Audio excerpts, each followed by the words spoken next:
Enslaved by Love is the next crazy C-drama that I have watched. And it was because of a TikTok edit, because, the path to evil is always led through a TikTok. I'm telling you, this show is just so incredibly wild, with probably the biggest red flag relationship I have ever seen. But I am completely fascinated by this show. And I just have to talk about this very dark C-drama romance a little bit more.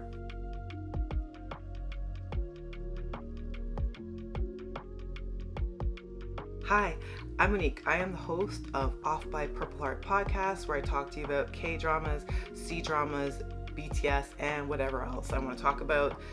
Enslaved by You is a 2024 C-drama. It does seem to have very low production value, and I don't mean to say that the show doesn't look good, but you can definitely tell it's a more shoestring budget, and it is such an interesting, dark, and angsty, misunderstanding type relationship that has a huge amount of red flags, to the point where it's like the Red Sea of red flags.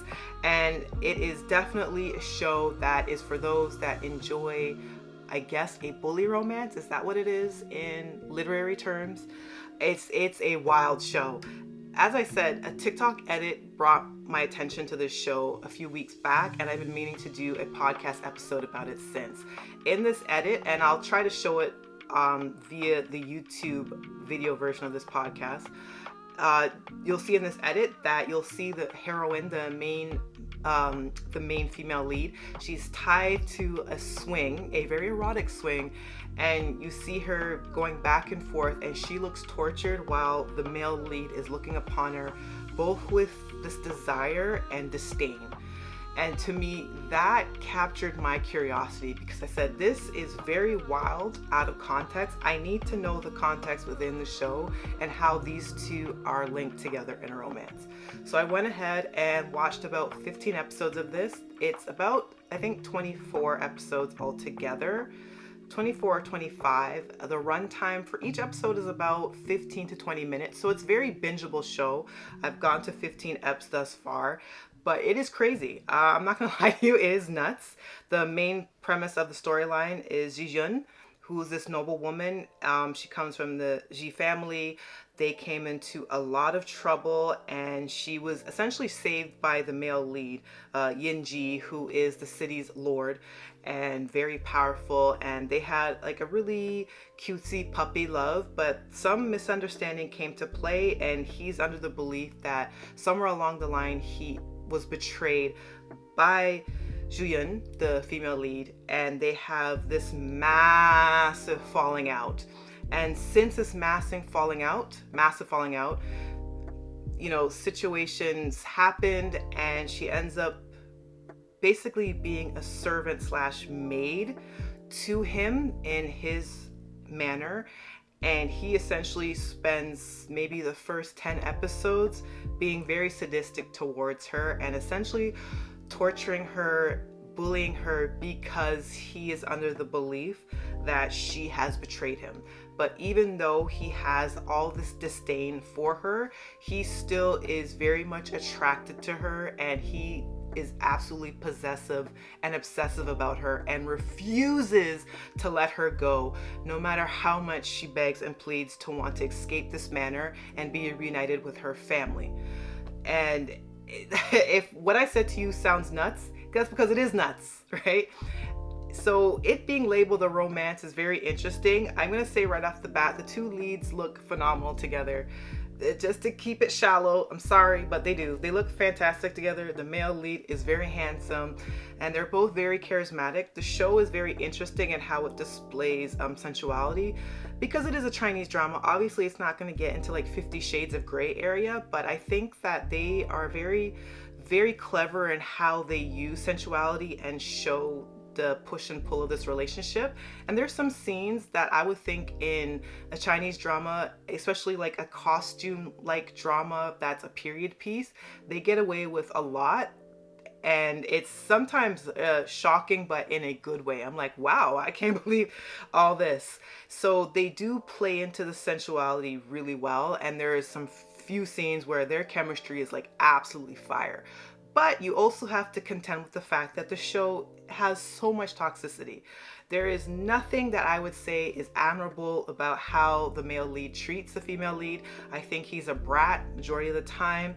And sometimes the show really lends itself to the more campier side of things. Like I try to watch it and not think that what I'm watching is absolutely utterly ridiculous. I can't tell if the show intentionally, is trying to be campy, or it genuinely is trying to show that these characters are completely over the top.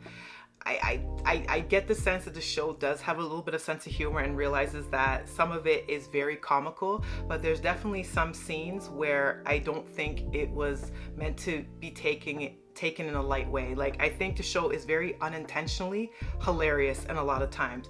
In the 15th episode that I watched, which will probably go into some spoilers, but not really, the male lead is sick and he has this infection that's brewing, and the female lead essentially ties him. I know. Hold on.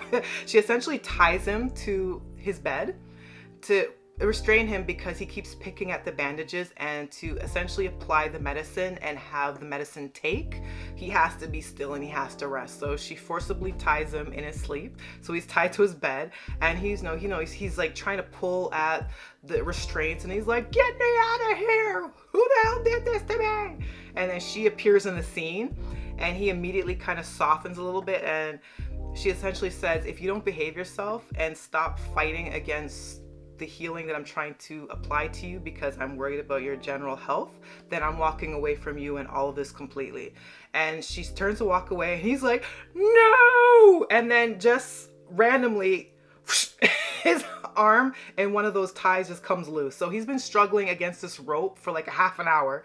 She comes in, they have like a minute dialogue, and then all of a sudden he's like, "No, you can't leave me!" And bloop, right out the restraints. And it's just comical. I spent 10 minutes just laughing at it. The show is just so wild to me, and I think it's a lot of fun if you kind of not necessarily turn your brain off, but you kind of have to overlook a lot of the very red flag fueled romance part. It's not aspirational in any ways. I don't believe that this is a type of show, even though there's nothing explicit about it. As I said, the show plays a fine dance with the sensuality. There's nothing ever overt. But what they get away with, as far as it being a Chinese drama that's a period piece costume type drama, is actually very clever in demonstrating just like the sexual nature of these characters.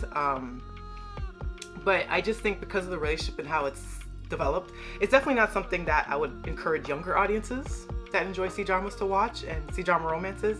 It's just nothing of the sort. But the show is just wildly comical. That swing scene alone, it's even worse in context once you actually watch the show, and the amount of hell that the male lead puts the female lead through, it's really bad. It's really bad. But if you're into the bully romances, you kind of like the whole 50 Shades dynamic, but don't expect like super graphic 50 Shades like scenes, because that's not what this is. But it was definitely a trip to watch these 15 episodes, let me tell you.